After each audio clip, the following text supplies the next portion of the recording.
Merci beaucoup Alain pour ces mots de présentation. Donc, encore une fois, bonsoir, merci à tous d'être là pour parler, pour débattre et échanger sur ce thème de l'optimisme. Je ne vous cache pas que le projet, en fait, de cet ouvrage, Éloge de l'optimisme, est intervenu lors d'un déjeuner, sympathique d'ailleurs. France Roch, la directrice, la patronne, fondatrice des éditions Saint-Simon, me disant il faudrait faire un livre sur l'optimisme pour l'automne, ça ne pourra pas faire de mal. Je dis bon, d'accord. Je lui dis mais qui pourrait l'écrire? Elle me dit devine. Bon, et là je commence à, j'en parle autour de moi, et alors il y a quelques personnes qui me disent ah, tu veux écrire un livre sur l'optimisme, toi? Très bien, très bien. C'est ça. Tu as l'intention d'avoir une carrière académique en forme de comète, comme on dit, intense et brève, hein, parce que tu ne vas pas aller bien loin. Effectivement, c'est un thème très, très, très compliqué. Parce qu'il n'est pas obligatoirement d'actualité, ce qui est étonnant, parce que tout le monde me dit maintenant, on me dit oh quel beau sujet, oh quelle bonne idée. Mais au début, c'est l'optimisme en ce moment. Bon, donc il y a problème, il y a de la provocation effectivement à parler d'optimisme. Moi j'ai parfois été un peu provocateur de temps en temps, et c'est vrai que de temps en temps j'ouvre le journal et puis je vois des meurtres, je vois des drames, et je dis, bon gars, est-ce que tu es sûr et certain que tu as fait le bon choix? Et j'ai un de mes amis qui est professeur de lettres, je lui en parlais, il me dit, tu sais ce que tu devrais faire? Tu devrais relire Bernanos. Alors je n'allais pas me retaper toute la lecture de Bernanos. Je lui dis, est-ce que tu peux pas m'aider? Il me dit, oh, il n'y a qu'un truc à relire chez Bernanos. Il a écrit un truc fabuleux, il a écrit, la seule différence entre un optimiste et un pessimiste, c'est que l'optimiste est un imbécile heureux. Voilà. Alors que le pessimiste n'est qu'un imbécile triste. Alors à partir de là, j'ai dit, c'est bon, je suis sur un projet, j'y vais. Donc j'ai consulté l'oracle. L'oracle des temps modernes. Vous connaissez l'oracle, tous mes étudiants connaissent l'oracle. Google. J'ai consulté l'oracle. Et alors comme j'étais prudent, j'ai commencé par consulter pessimisme. Je tape pessimisme, in French only, en français seulement. 759 000 pages. Ah, je dis, ça commence fort. Alors je tape optimisme. 1 850 000 pages. J'ai mes chances. Et je commence à avancer comme ça. Et je découvre au fur et à mesure qu'il y a mille et une façons de parler d'optimisme. Je dis, tiens, je vais leur parler de l'optimisme en psychologue. Il y a des tas de gens qui ont dit des choses très intéressantes, on en parlera sur le fonctionnement de l'optimisme. Ou je vais en parler en philosophe, tiens, je vais convoquer tout le monde, là. Leibniz, l'optimisme absolu. Fénelon, l'optimisme relatif. Voltaire, qui ne supportait pas l'optimisme de Leibniz, mais qui n'avait rien contre Fénelon. Il faut dire quand Fénelon a écrit, Voltaire était déjà pas bien. Enfin, je veux dire, bon, il y a plein de choses. Alors après, il y avait Schopenhauer. Ouh, ça plombe l'ambiance, Schopenhauer. Le gars qui vous dit, au bout du compte, tout bien réfléchi, mieux vaut ne pas être qu'être. Oh là là, alors je suis passé à autre chose. Alors, j'ai vu des trucs, il y a des médecins qui ont écrit des trucs sur l'optimisme, extraordinaire. Alors là, il y a une chose qui est sûre et certaine, c'est que l'optimisme, on en reparlera, c'est bon pour la santé, le pessimisme, ça fatigue. Donc ça, je dirais, ça a été démontré. J'aurais pu en parler en sociologue, j'aurais pu en parler en historien, j'ai dit, ben tiens, tout compte fait, je vais leur en parler en poète. Qu'est-ce qui peut pousser un homme sain d'esprit à chanter sous la pluie? Quand on y réfléchit bien. Alors il y a plusieurs solutions. Soit il ne voit pas la pluie. Bon, s'il ne voit pas la pluie, est-ce qu'il est sain d'esprit? Ça, je dirais, on pourra en parler. Mais si ça se trouve, il pleut, mais le fait qu'il pleuve fait que, et c'est un clin d'œil à mon ami Luc Simonet, peut-être que pour ce gars-là, c'est un beau jour de pluie. C'est un beau jour de pluie parce que, d'abord, peut-être qu'il aime la pluie. Peut-être que ça arrive après des mois de sécheresse. Peut-être qu'en fait, chaque fois qu'il rencontre une femme dont il tombe amoureux, c'est sous la pluie. D'ailleurs, il ne va plus du tout en vacances dans certains pays à cause de ça, parce que je dirais il vivrait tout seul. Il sait aussi, ce qui est un point très important, c'est que la pluie, dans le fond, mais c'est mathématique d'ailleurs, hein, ça annonce immanquablement, tôt ou tard, le retour du soleil. Alors parfois c'est après 40 jours, ça fait un peu beaucoup, mais enfin, tôt ou tard, ça revient. Et donc ça veut dire que pour cet homme, la pluie, elle est significative d'autre chose, de positif et d'espoir. Et donc moi j'ai commencé à chercher. Alors j'ai découvert des tas de trucs. Moi, je ne vais pas vous raconter tout ce que j'ai pu trouver, c'était extraordinaire. Mais je voudrais en fait vous donner l'envie d'aller creuser sur l'optimisme.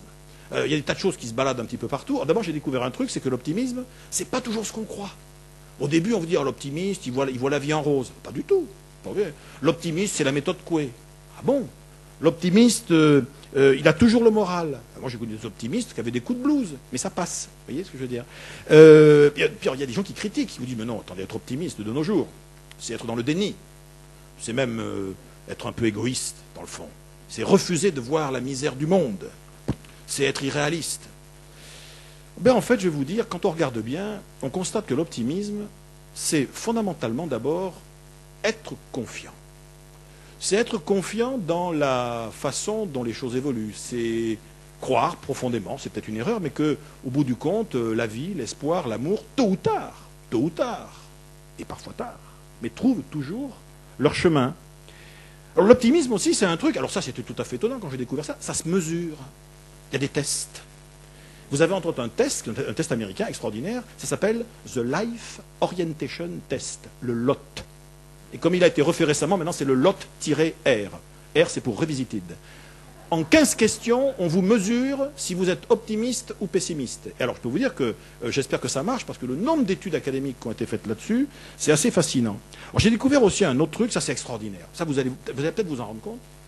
Vous savez à quoi est-ce qu'on se rend compte que quelqu'un est optimiste ou pessimiste? C'est à la façon dont il se souvient des problèmes qu'il a eus dans sa vie. Alors ça c'est extraordinaire. Les optimistes et les pessimistes ne se souviennent pas de leurs galères de la même façon. Je vous donne un exemple. Il y a 3 critères. Ah, ça, c'est top. Il faut les noter d'ailleurs parce que c'est un truc qu'il faut, même quand on discute avec des amis et tout, c'est bon. Premier critère, la causalité. Ça, c'est intéressant. La causalité, il y a des gens qui considèrent que quand il leur arrive un truc un peu difficile, c'est vraiment leur faute, leur très grande faute. Les autres, ils disent, mais non, c'est un petit peu les circonstances extérieures. Bon. Après, il y a ce qu'on appelle la stabilité. Alors ça, la stabilité, c'est celui qui se dit, oui, de toute façon, j'ai eu une galère, mais en plus, ça va recommencer. Quoi. Ça va se répéter. Puis il y a ceux qui disent, ah ben non, c'était exceptionnel, heureusement, c'était temporaire. Bon. Et puis il y a ce qu'on appelle la globalité. C'est-à-dire qu'en gros, le gars qui a une galère, il vous dit, ah bah oui, c'est probablement que la première d'une longue série. Quoi. Donc ça va continuer. Et d'autres qui vont vous dire, ah ben non, j'ai eu une galère dans ce domaine-là, mais heureusement, c'est pas tout le temps. Et donc ce qui est extraordinaire, c'est qu'effectivement, le pessimiste, l'optimiste, il a des problèmes, comme tout le monde. Mais l'optimiste, il vous dit, c'est quand même plutôt les circonstances extérieures, j'y suis pour un peu, mais juste pour un petit peu, ça reste heureusement exceptionnel, et puis c'est uniquement dans cet univers-là, heureusement. Alors que le pessimiste, face à une galère, il va d'abord vous dire, je sais bien, oui, ah ben ça je l'ai cherché, c'est ma faute, quoi, c'est terrible. Et puis de toute façon c'est habituel, ça va se répéter, c'est clair et net. Quoi. Puis c'est global, de toute façon ça va affecter tous les domaines de ma vie, c'est que le commencement d'une longue descente. Alors ça c'est fascinant parce que ça veut dire aussi que quand quelqu'un vous raconte un truc qui lui est arrivé de difficile, il faut essayer de voir avec lui un peu, ou avec elle, comment est-ce qu'il interprète ça. Et puis en fait, dans le fond, on se rend compte que l'optimisme, c'est un art de vivre.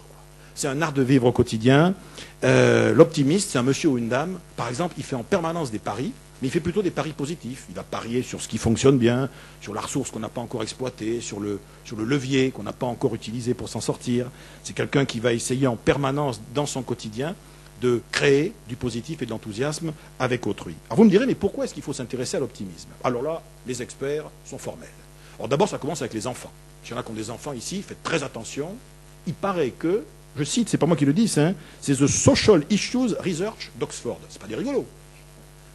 Et j'ai vu dans cette étude, j'ai découvert un truc extraordinaire, ils vous disent l'humanité, et sur le coup j'ai dit ils exagèrent, et puis maintenant, l'humanité, tenez-vous bien, se sépare entre 2 catégories.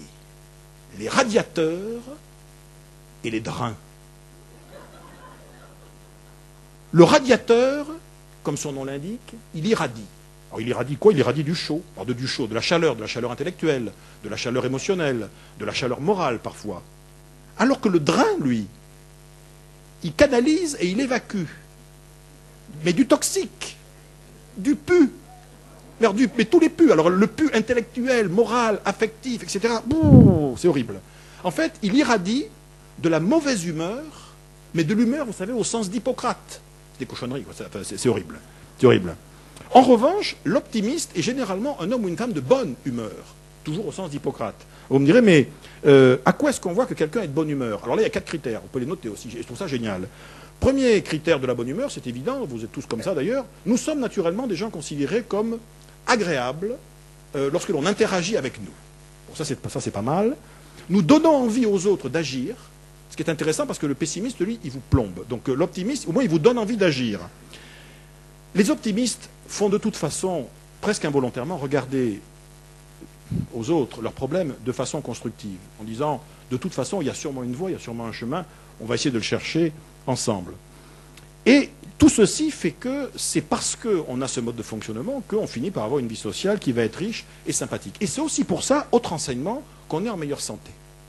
Alors ça, c'est extraordinaire. Là, d'ailleurs, dans le livre, je dois avouer que c'est le chapitre qui m'a donné le plus de difficultés, parce que moi, j'ai pas le niveau, vous voyez, en biologie, etc. Il y a des trucs médicaux incroyables. Alors, je ne peux pas vous en dire plus, hein, parce qu'il faut bien que je fasse un peu un teasing, comme on dit. Mais alors, Il y a une zone de l'optimisme dans le cerveau. Alors, a priori, c'est à gauche en entrant. Bon. Il y a un gène de l'optimisme. D'ailleurs, on a même son nom. Je dirais, c'est le 5-HTTLL. Alors, pourquoi L? Parce que c'est dans sa forme longue. Probablement dans la forme courte, il est pessimiste. Je ne sais pas, j'en sais rien. Et en fait, c'est un gros porteur. Mais ça n'a rien à voir avec la bourse. C'est un gros porteur de sérotonine. C'est-à-dire que c'est plus de résistance au stress, on voit les choses de façon positive, etc. Donc tout ça, c'est pas mal. Il y aurait un circuit chimique aussi de l'optimisme, des choses fabuleuses. Alors cela dit, d'un point de vue psychologique, pour être plus sérieux 2 secondes, qu'est-ce qui fait qu'en fait, les hommes ou les femmes qu'on identifie comme optimistes sont en meilleure santé que les autres et souvent ont une vieillesse plus sereine, plus sympa et plus entourée que les autres? Mais c'est parce qu'en fait, on constate que l'optimisme a un impact positif sur la santé, tout simplement parce que les hommes et les femmes optimistes entretiennent naturellement un mode de relation responsable avec leur environnement. Ils se sentent responsables de ce qui va leur arriver, donc ils sont davantage que les autres incités à prendre eux-mêmes soin de leur santé. Le fait d'être optimiste, manifestement pour des raisons chimiques, je vous renvoie à un merveilleux ouvrage écrit par le médecin, par un docteur qui est Thierry Janssen, qui s'appelle La solution intérieure, où Thierry Janssen écrit une attitude optimiste face à la vie est, à ce jour en tout cas, le médicament le plus puissant et le moins coûteux que l'être humain ait jamais eu à sa disposition. Ben, je dirais, ça mérite en tout cas d'être creusé. Alors, vous me direz, bon, la santé, c'est bien, l'éducation, c'est bien, mais enfin, dans une école de management, qu'est-ce que vous faites de l'entreprise? Alors là, pour l'entreprise, c'est extraordinaire. Je ne sais pas s'il y en a parmi vous qui recrutent. Il apparaît que le critère de l'optimisme en recrutement, c'est un truc topissime. J'ai des preuves. Une étude a été faite, il y a quelques années, par un grand spécialiste de l'optimisme, qui est Martin Seligman, qui est vraiment l'un des grands papes mondiaux de l'optimisme. Et il avait convaincu une compagnie d'assurance, qui s'appelle toujours d'ailleurs la Metropolitan Life, de recruter un certain nombre de commerciaux en fonction du critère d'optimisme. C'est-à-dire qu'ils mesuraient l'optimisme sur un certain nombre de tests, et ensuite, ils voyaient... Ils ont fait un truc extraordinaire. Dans les gens qu'ils recrutaient, il y avait des gens qui avaient eu un très fort taux, une belle réussite, voyez, au test sur l'optimisme, mais au niveau des connaissances techniques sur l'assurance, ils étaient nuls. Bon. Et Seligman a réussi à convaincre le président de la MetLife à l'époque, il leur a dit, écoutez, les nuls, on les prend quand même, mais on les met à part dans une Special Task Force. La Loose Task Force. En fait, pas du tout la Loose Task Force, parce que figurez-vous, et alors là, je dis parce que des fois on me dit, oui, t'exagères et tout. Non, non, j'exagère pas, j'ai les chiffres. Je les ai là. Je ne les connais pas par cœur, il faut que je les donne quand même. C'est quand même assez fascinant. Ces gens-là étaient des gens qui avaient un très fort taux d'optimisme, mais c'est vrai que techniquement, ils n'étaient pas bons. Enfin, ils n'étaient pas bons. Ils n'étaient pas top, quoi. Eh bien, la première année où ces gens-là ont été recrutés, on a mesuré bien évidemment leurs résultats à eux. Ils n'étaient pas bons techniquement, mais ils avaient ce fort taux d'optimisme. Ces braves gens se sont retrouvés avec 21% de plus de résultats que la moyenne de ceux qui avaient été recrutés, qui étaient les compétents. Ça, c'était la première année. Et la deuxième année, c'est passé à 57%. Et quand on a demandé à Seligman comment elle expliquait ça, je cite ce que dit Martin Seligman, l'optimisme a ceci d'important, c'est qu'il favorise la persévérance. Alors celle-ci devait, dans un premier temps, être éclipsée, bien évidemment, par le talent et la motivation du vendeur. Mais à long terme, elle devait convertir logiquement l'optimisme en un facteur décisif de réussite. Et il y a un grand nombre, là je vous le présente rapidement, on n'a pas trop le temps, mais le nombre de travaux remarquables qui ont été faits et qui démontrent la puissance de cette dimension optimiste dès lors qu'on arrive à l'identifier, à la développer, est tout à fait remarquable. Alors vous me direz, ben alors c'est bien beau, donc c'est bien la preuve que les pessimistes, ils n'ont pas droit à la parole.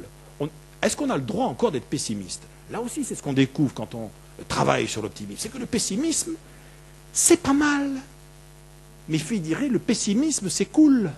Mais c'est cool dans un certain contexte. Ce qui est embêtant, c'est le pessimisme radical. Vous voyez, le pessimisme enquisté. Parce que le pessimisme radical, alors là c'est clair, ça débouche systématiquement sur cynisme, renoncement, morosité, scepticisme. Alors là il y a problème. Alors ce qu'on apprend en fait assez rapidement, c'est quand on parle de pessimisme-optimisme, là il faut être clair de quoi on parle. Est-ce qu'on parle du but ou est-ce qu'on parle du chemin? Ah ça c'est très important. L'optimisme de but, c'est celui qui vous dit je vais réussir. C'est bien. L'optimiste de chemin, il vous dit ça va être facile. Ah, c'est autre chose. Et puis le pessimiste de but, il vous dit je vais échouer. Et le pessimiste de chemin, il vous dit puis je vais souffrir en plus. Ah, bon. Alors il est clair qu'en temps de crise, par exemple, vous voyez, optimisme de but et de chemin, c'est dangereux. C'est-à-dire qu'on va réussir, ça va être facile. Enfin nous ici, en tout cas, on déconseille de fonctionner comme ça. Il faut se méfier aussi de la posture dépressive. Pessimisme de but et de chemin. C'est-à-dire qu'on va échouer puis on va souffrir en même temps. Donc bon. Alors il faut se méfier de la posture je n'ose pas dire de la position, ça pourrait être mal interprété, dite à la française. C'est-à-dire, tenez-vous bien, mais ça va vous rappeler des trucs, pessimisme de but, optimisme de chemin. On va échouer, mais on se sera bien marré.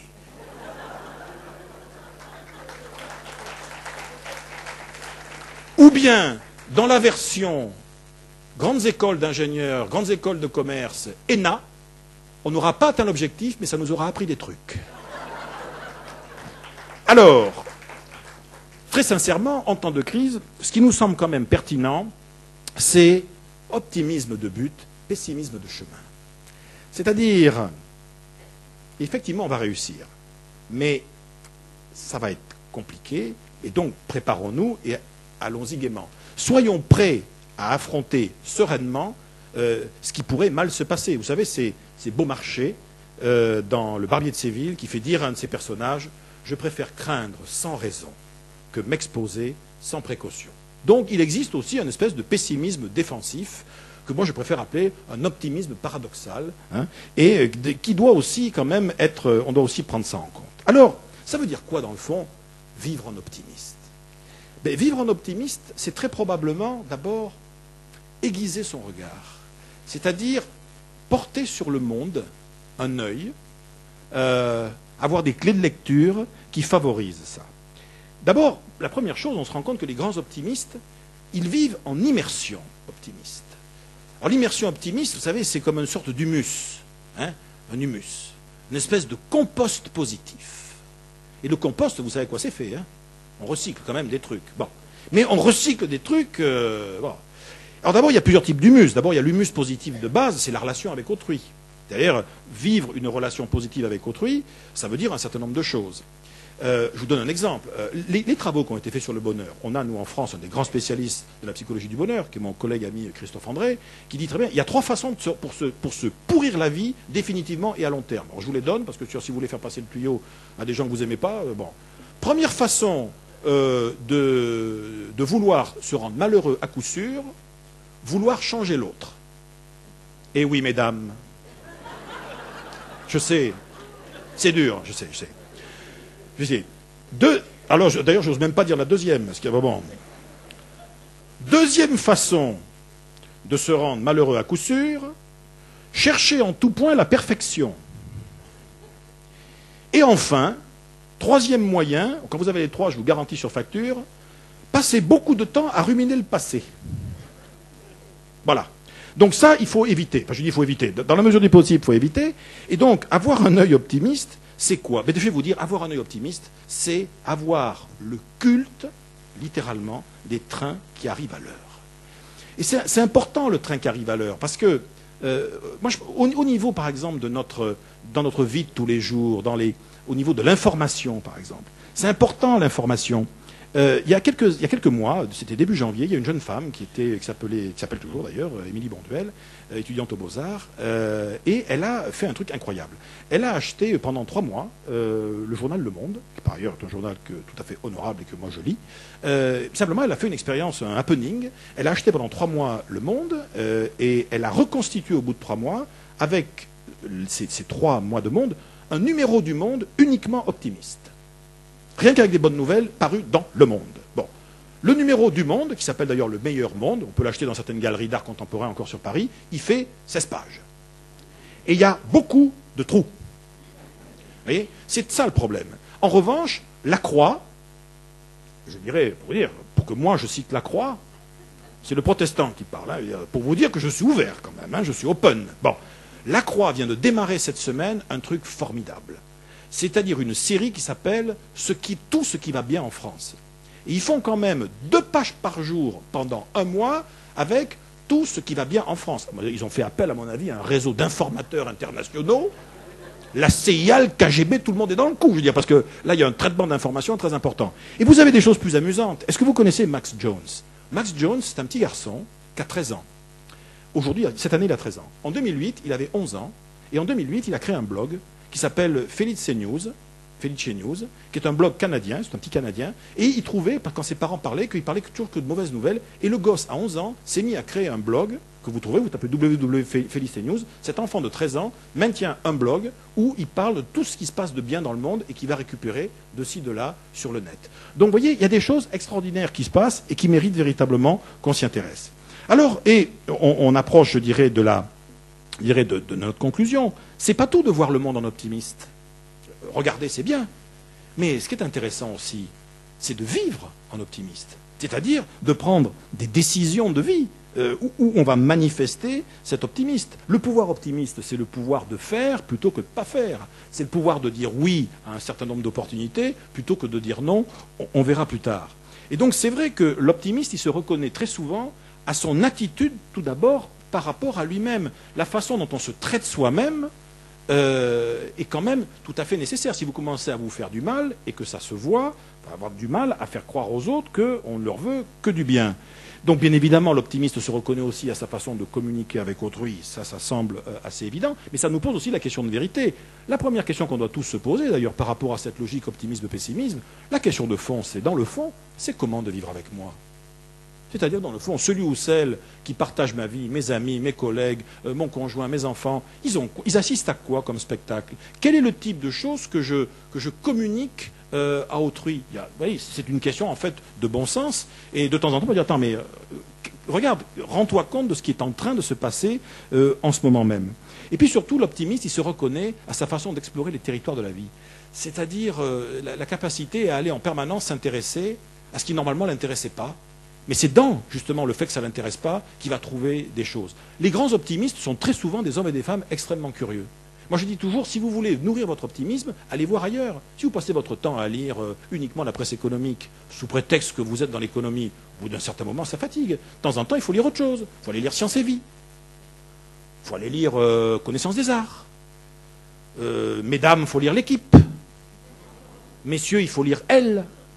Marie-Claire, Biba, Cosmo, parce que là, je dirais, il faut... Bon, hein.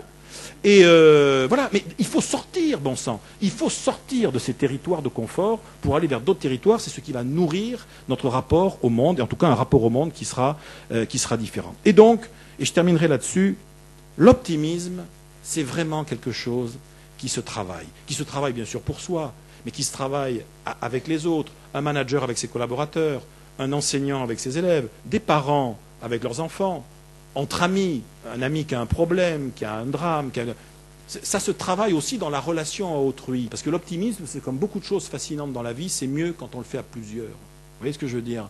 C'est-à-dire c'est plus intéressant. Et c'est quoi travailler son optimisme?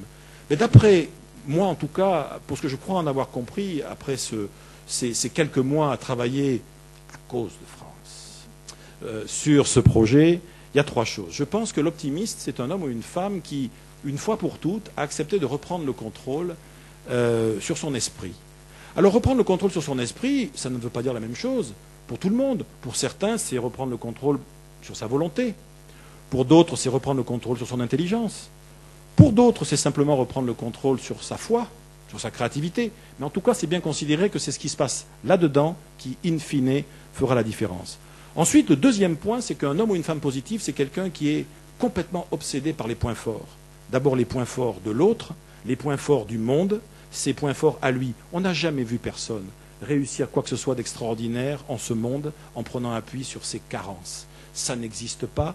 Nous avons beaucoup plus d'énergie à mettre à travailler sur nos points forts et ce que l'on appelle parfois nos points d'effort.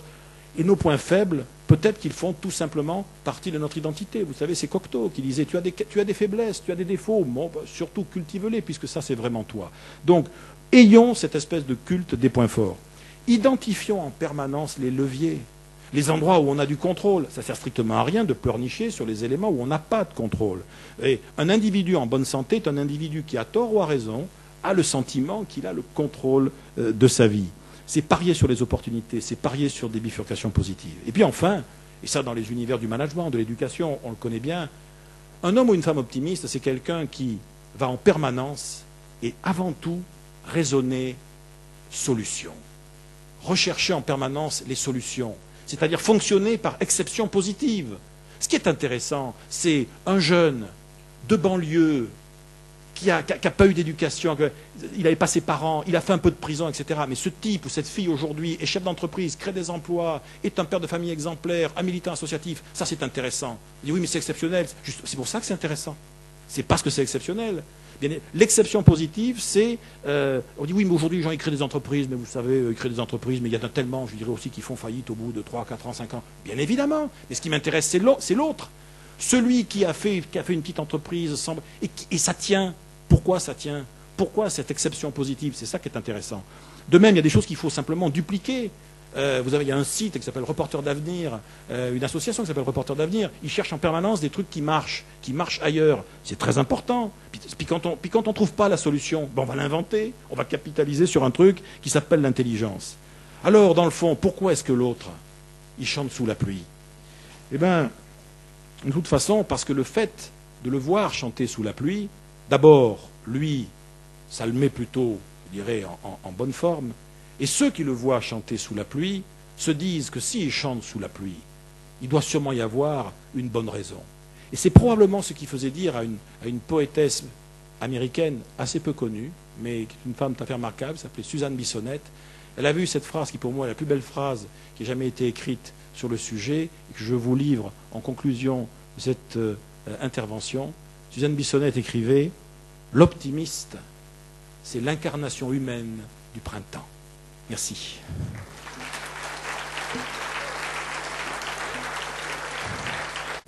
Maintenant, passez.